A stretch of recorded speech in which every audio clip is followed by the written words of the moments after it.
Eles superam barreiras, driblam adversários, são guerreiros, bravos, lutadores.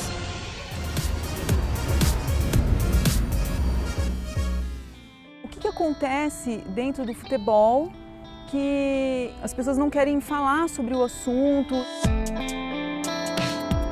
Falar em homossexualidade no vestiário é um tabu que a psicóloga também tenta entender. Os atletas, eles não gostam de falar sobre esse assunto. São pessoas públicas e que poderiam ajudar nesse processo. Para ser herói é preciso coragem. Para avançar é preciso não se acovardar. Jogadores que assumiram abertamente a sua homossexualidade só o fizeram no final da carreira. Um silêncio que aprisiona. É uma situação que para a pessoa que passa deve ser complicado viver de duas maneiras, né? Viver sempre com uma máscara. Tudo que o atleta faz dentro do campo, no vestiário, está relacionado também com essa masculinidade.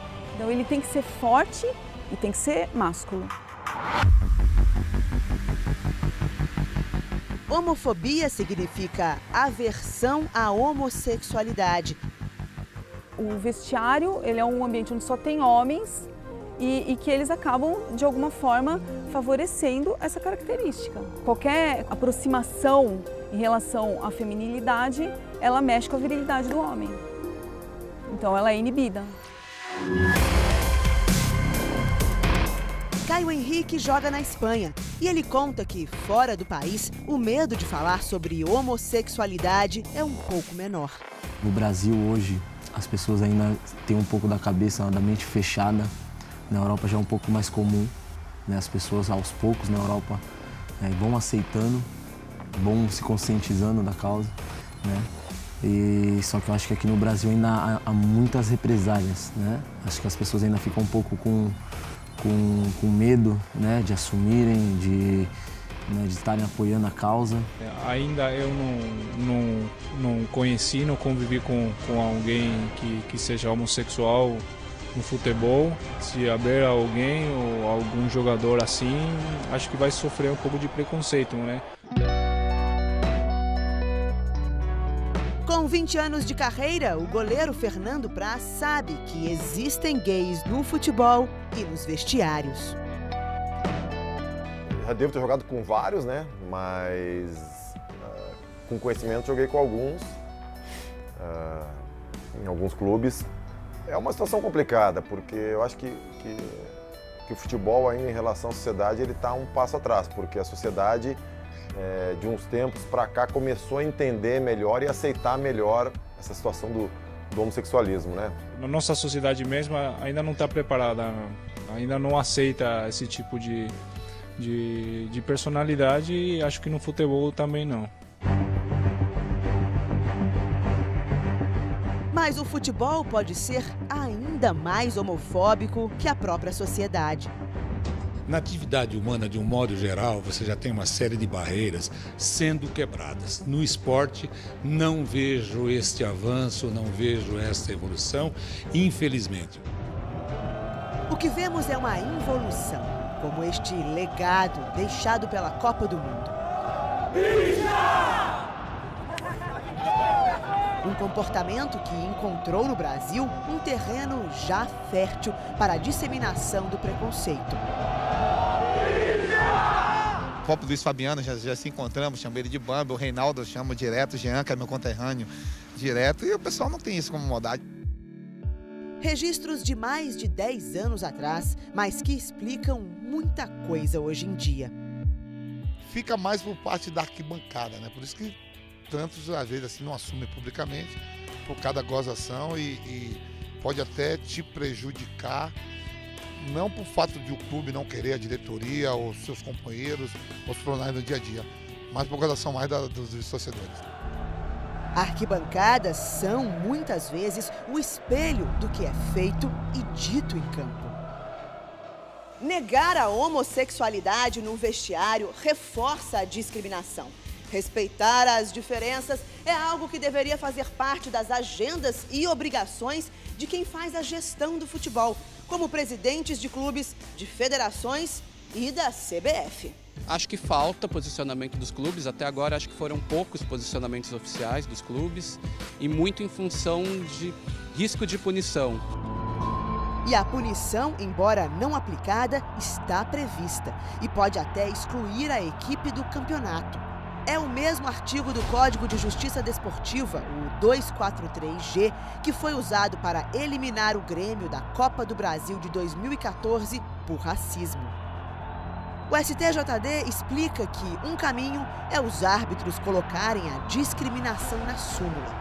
O problema é que quem ouve um grito de bicha ou outra discriminação referente à sexualidade, muitas vezes ignora. Por muitos anos isso vem sendo praticado e não vem sendo, as pessoas não se sentem ofendidas. Não é uma situação que as pessoas tratem como uma discriminação ao pé da letra. Então, a partir dessa conscientização da FIFA, e como a gente tem que respeitar uma regulamentação, uma normatização vertical da própria FIFA, muito provavelmente as comissões de arbitragem vão passar a fazer essa orientação e, eventualmente, acontecendo nos estádios por parte da torcida ou dos jogadores, os árbitros vão começar a relatar esses incidentes e aí facilita a procuradoria, facilita as punições. Num processo movido pela FIFA, a CBF alegou questões culturais para tentar se livrar de multa por gritos de bicha em jogos do Brasil. A CBF entrou com recurso dizendo que os gritos homofóbicos no Brasil são cultural, eles existem desde sempre, mas a FIFA não aceitou a apelação, dizendo que os gritos de bicha passaram a ocorrer no Brasil a partir da Copa do Mundo de 2014. A gente já viu no basquete, né, norte-americano, no vôlei, aqui no Brasil, em outros esportes, mas o futebol ainda tem que quebrar algumas barreiras que aí é para sociólogos estudarem, não sei o motivo, por que tem essa restrição. Acredito que há muitas brincadeiras, né, a gente sempre, principalmente em vestiários, a gente acaba brincando, mas também há uma parte onde se tem o respeito, né, pelo jogador, se ele é ou não é. Um ambiente que deveria se apresentar como Praz falou lá atrás, sem máscaras, mesmo que se tenha adversários neste jogo.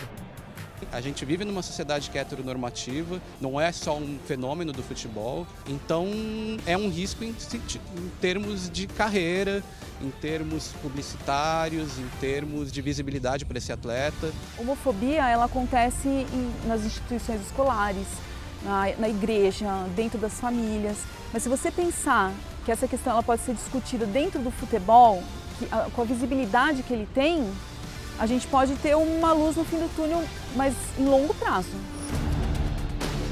Quando o futebol é jogado na defensiva, a gente sabe o que esperar. A retranca, o jogo excessivamente fechado, são geralmente retrocesso contra um mundo que gira e rápido. Então acho que cabe a nós também, sempre que possível, né, passar essa mensagem, né? O importante é o relacionamento das pessoas, não importa quem seja, entende? Liberdade para criar, correr, se movimentar, ser quem quiserem ser. Pontos que ainda faltam para o bem do espetáculo. Amanhã você vai assistir a mais um capítulo da série Futebol Fora do Armário. Vamos mostrar a população LGBT nas arquibancadas dos estádios e tentar entender por que eles são tão invisíveis.